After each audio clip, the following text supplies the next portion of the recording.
Chapter 180, For More Than Meets the Eye. Cao Jun looked at the pile of trinkets. It was as if they were a bunch of heavily armored infantry standing in formation and resolutely defending their general, Li Zisheng. He noticed something special about them after a while, and he said in admiration, "You're definitely very skilled at Go. Moreover, you're definitely proficient at the school of naturalists' methods of divination."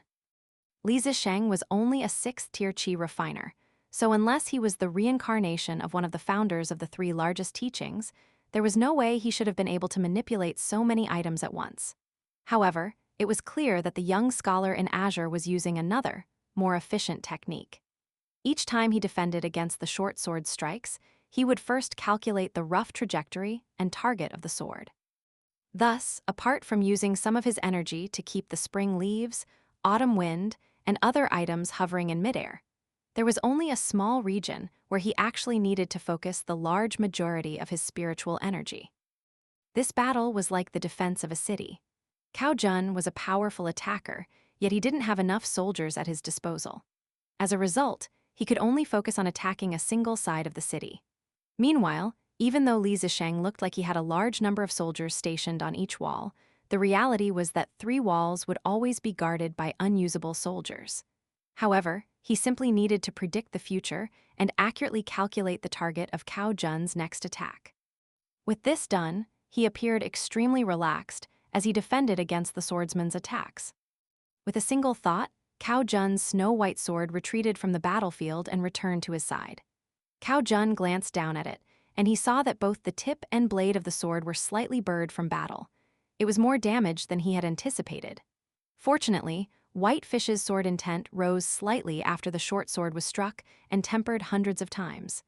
At the end of the day, this was still a profitable exchange. Cao Jun felt slightly conflicted at this moment. The emperor of the Great Li Empire indeed hadn't dared to go against the hidden forces of the 3 teachings for the sake of Qi Jingchun.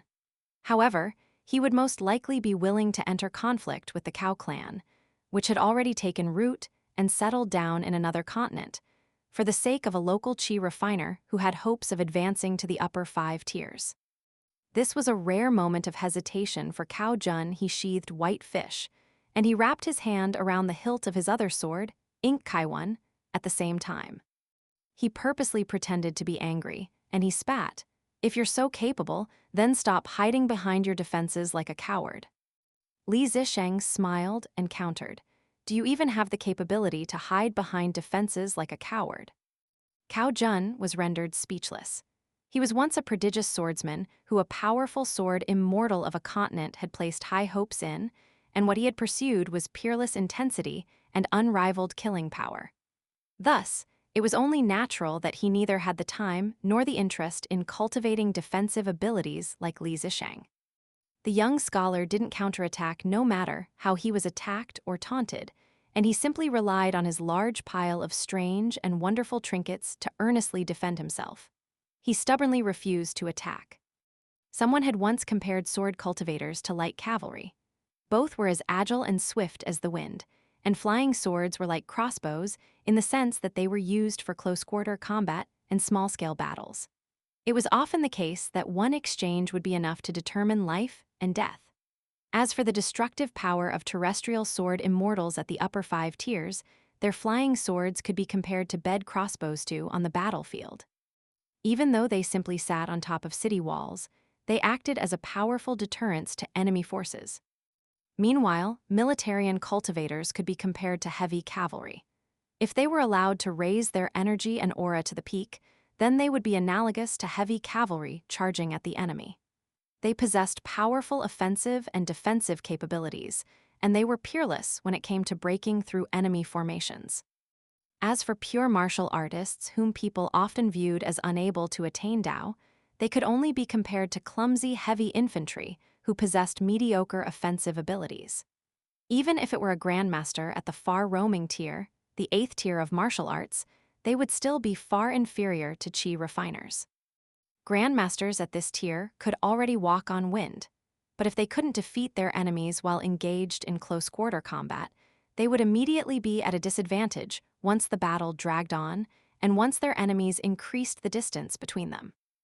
When Li Zisheng noticed Cao Jun falling silent, he raised a hand and made a gentle sweeping motion, causing some of the summer thunder and autumn wind in front of him to shift to the side and thus broadening his field of view.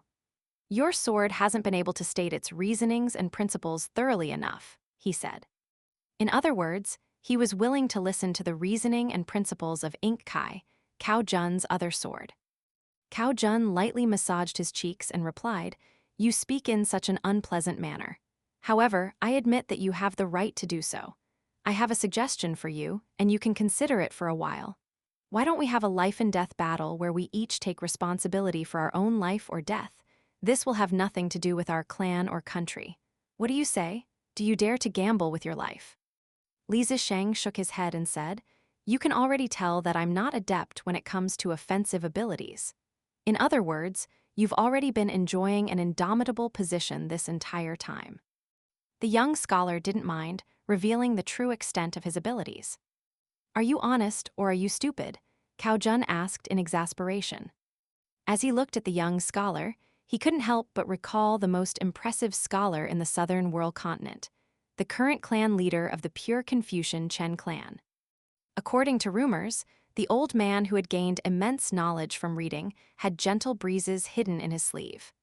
Not only that, but he carried the bright moon on one shoulder while holding the red sun on the other.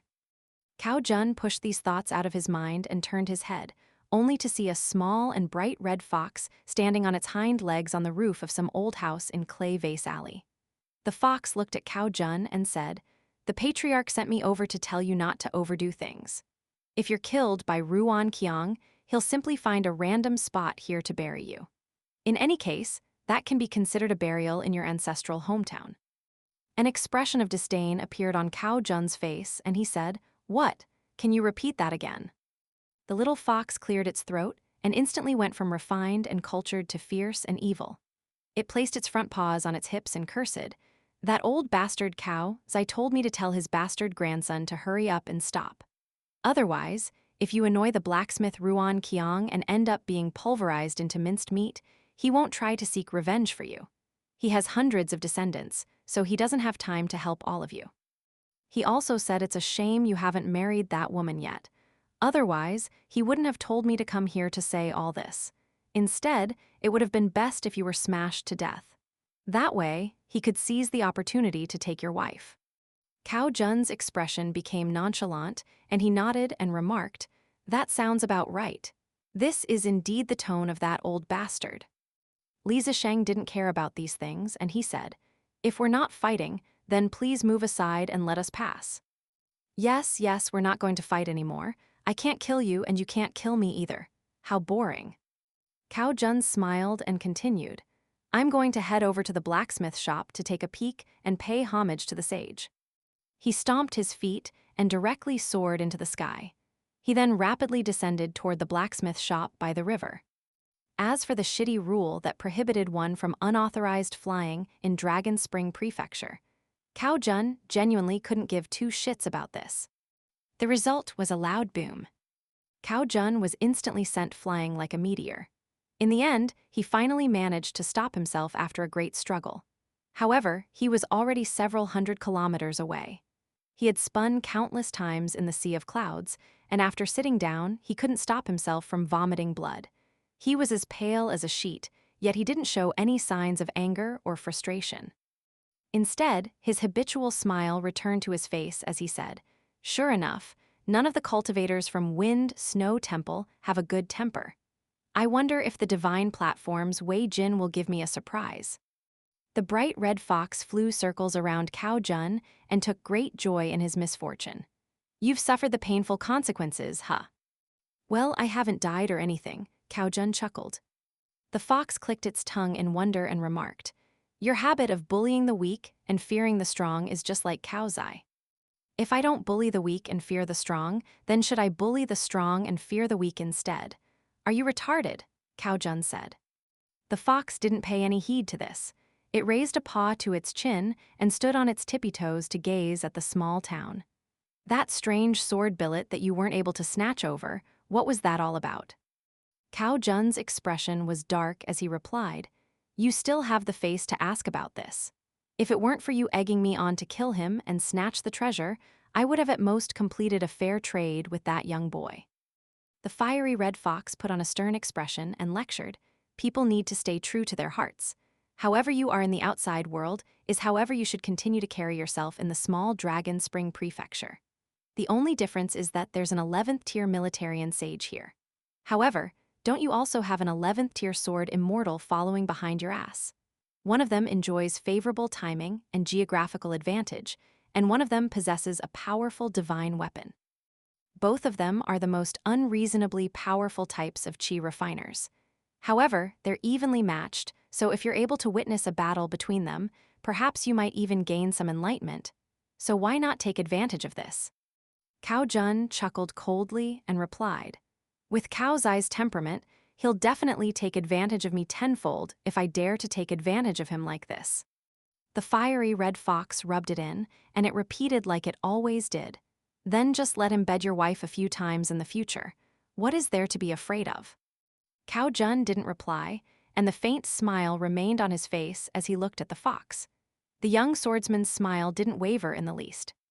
The fox pretended to be surprised, and it exclaimed, "Whoa, you're actually angry this time. After goofing around for 100 years, you actually have moments when you become serious as well." Cao Jun smiled faintly and replied, "Swatting mosquitoes and flies in my boredom. Suddenly, I developed the urge to exterminate all mosquitoes and flies." Whitefish was drawn from its scabbard, unleashing a brilliant arc of light. The head of the fiery red fox was sent flying into the air. However, not a single drop of blood was spilled. Moreover, the head continued to speak, saying, "Oh dear, your sword is as slow as a turtle moving house. And you still call yourself a prodigious swordsman? How embarrassing." The headless body of the fox swaggered along the roof, making sure to exaggerate the swinging of its bum as it did so. It completely ignored the flying sword that was piercing through its body again and again. Meanwhile, the head flying through the sky continued to taunt, "Are you trying to tickle me with your sewing needle?" Sword light exploded in the air, sending rays of blinding white light into the surroundings. To say nothing of the fox's body that was already in 17 or 18 pieces, even its head had already been hacked into 8 separate slices. However, the flying sword faltered for a moment, and the fiery red fox instantly recovered to normal. This cycle repeated itself again and again. In the end, Cao Jun sighed and resheathed his sword. The fox twisted its neck around and walked beside Cao Jun before sitting down. "Young man, how much you boast should be correlated to how powerful you are." Cao Jun nodded and replied, "That makes sense. I'll listen to you." "Since that's the case, then let me borrow your wife for a bit after you guys get married. In any case, she's a female, and I'm a female as well. It's difficult to say who will be taking advantage of whom." The fiery red fox started to stir trouble again, jeering, "Whoa, the 9th-tier swordsman who was the #1 sword prodigy in our southern world continent 100 years ago is actually being this obedient today." As it turned out, the young Cao Jun was already over 100 years old. He pursed his lips as he gazed into the distance, and he completely ignored the incessant taunting from the fiery red fox. "Zing." Chen Ping'an quickly jogged up to Li Zisheng and asked in deep concern, "Are you okay?" Li Zisheng smiled and replied, "That was my first fight, and my opponent turned out to be a swordsman. Truth be told, I was actually quite flustered. However, the outcome was fairly good." Chen Ping'an breathed a sigh of relief. The silver ingot sword billet in his sleeve had already calmed down. After Cao Jun left, the sword billet was no longer searing hot and trembling. The little boy in azure suddenly lunged forward and wrapped his arms around Chen Ping'an's waist, yelling, "That was terrifying. Far too terrifying. Sure enough, I didn't guess wrong. Just a random person walking along almost smashed me to death with a single punch. There's no way I can stay in the small town, absolutely no way. Master, can you show some benevolence and allow me to fuck off back to Downtrodden Mountain to cultivate? I promise, I swear to the heavens, that I'll definitely start to cultivate earnestly from today onward. I won't rest regardless of whether it's day or night, and to say nothing of feeding on iridescent clouds and dew, I'm even willing to eat grass and chew soil on Downtrodden Mountain. I'll do it all." Li Zisheng couldn't help but chuckle. Cultivators like Cao Jun are ultimately a very small minority. Even though I've never left the small town before, I can say with confidence that few people with a cultivation base as high as Cao Jun have a temperament as strange as his. There's no need for you to be so worried, he hurriedly said in comfort. However, the little boy in azure ignored Li Zisheng, and he continued to beg Chen Ping'an to show him some mercy. After Chen Ping'an pushed his head away, he firmly latched onto the young boy's arm instead. He then leaned back, stubbornly refusing to let Chen Ping'an walk forward. Master, please show some kindness. I'm begging you. If you want, I can even return an ordinary snake gall pebble to you. Please. Master, it's not like you don't know that I've always been a scaredy cat. In fact, even my legs tremble when I'm traveling at night. And just how long have we been in the small town? Yet, just a normal trip out, and we encounter bursts of sword chi chaotically slicing through the air. I'm genuinely terrified. Chen Ping'an had no option but to stop. Do you remember the way back to Downtrodden Mountain? He asked in exasperation. The little boy in azure wiped snot and tears from his face, and he was finally willing to act meekly in a rare display. Master, it's already come to this, so I'll obviously say that I remember even if I don't. Master, I remember the way back, the little girl in pink said quietly. Chen Ping'an thought for a moment before saying, then the two of you can return to Downtrodden Mountain first and temporarily stay in the bamboo building. However, you have to promise me that you won't cause any trouble. After I finish dealing with the matters here, I'll immediately head over to check on you guys. I'll try to get things done as quickly as possible, and I'll try to visit Downtrodden Mountain once before the new year. The little boy in azure bowed deeply and said, Thank you, wise and magnificent master. Master, I'll come back after taking him to Downtrodden Mountain, the little girl in pink said quietly. Chen Ping'an smiled and replied, There's no need. The bamboo building is suitable for cultivation, so you should stay with him in the mountain as well. Don't be afraid of him. If he dares to break his promise and tries to secretly bully you, I'll make sure to deal with him when we see each other again. The little boy in azure stomped his feet and exclaimed, Master, silly girl, can't you too show me a bit of trust? Am I the type of person to go back on my word?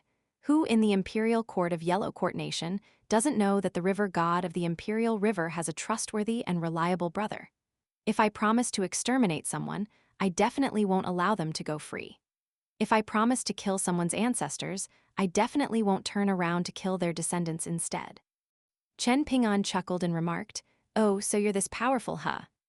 The little boy in azure immediately turned around with a fake expression of embarrassment. He lightly waved a hand and said, Master, I'm just boasting to muster some courage. Please don't believe any of it. Chen Ping'an placed a hand on his head before extending his other hand and saying, Hand it over. The little boy in azure was slightly confused, and he looked up and asked, What?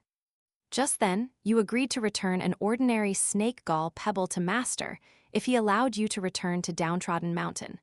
The little girl in pink reminded him quietly. The little boy in azure squeezed out a smile and begged, Master, you're mighty and wealthy, so please don't be like this.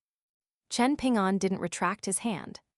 In the end, the little boy in azure could only retrieve the smallest snake gall pebble in his possession and obediently place it in Chen Ping'an's hand. Chen Ping'an handed the snake gall pebble to the little girl in pink and said with a smile, When you guys arrive in Downtrodden Mountain, you can give this to him as a reward if he doesn't bully you. The little girl in pink carefully put the snake gall pebble away. The little boy in azure hurriedly grabbed the little girl's elbow and said, Let's hurry up and go to Downtrodden Mountain. We should leave this place as soon as possible. However, the little boy came to a sudden stop immediately after turning the corner. Without needing him to say anything, the little girl in pink swiftly took out the small snake gall pebble and tossed it back to him. After putting the snake gall pebble away, the little boy in azure nodded and chuckled, Silly girl, are you tired? Do you want me to carry the bookcase for you? The little girl in pink vigorously shook her head. The little boy in azure sighed and lamented, You're destined to a life of hard work. However, you're lucky in the sense that you're a stupid person who has stupidly good luck. The little girl in pink cracked a grin. The little boy in azure straightened his back and puffed out his chest, announcing, Let's go, lead the way. It's time to return home. Since there was no need to go to Liu Xianyang's house anymore, Chen Ping'an took Li Zisheng to the entrance of the small alley. Li Zisheng stopped and hesitated for a moment before finally saying, "It might be too early to say this, but just treat this the same way as my annotations in those books. Just like how you shouldn't think about them after reading them, you shouldn't think about this either after I tell it to you." Chen Ping'an nodded and said, "Please go ahead, Brother Li." "Have you heard of the story, when a white horse is not a horse 3 before?" Li Zisheng asked slowly. Chen Ping'an scratched his head and replied, "Bao Ping and Li Huai once argued about this topic when traveling to Great Sui Nation. However, the more I listened to them, the more confused I became." Li Zisheng smiled and pondered for a moment before saying, "Then, let's not delve too deep into it first. Let me put it another way. If I have 1 grain of sand and I add to it another grain of sand, how many grains of sand do I have now?" "Shouldn't it be 2?" Chen Ping'an asked in confusion. Li Zisheng smiled and replied, "Of course. Then what if I add 1 pile of sand to another pile of sand? How many piles of sand do I have now?" "Still 1, Chen Ping'an answered uncertainly. Li Zisheng patted Chen Ping'an's shoulder and explained, "It's rumored that when the sages of the ancient past invented written language, ghosts and gods in heaven and earth were astonished and terrified to the point of shedding tears. This was naturally an immense act of merit. However, you need to understand one thing. There are times when written language can act as an invisible barrier that prevents us from recognizing the true nature of the world.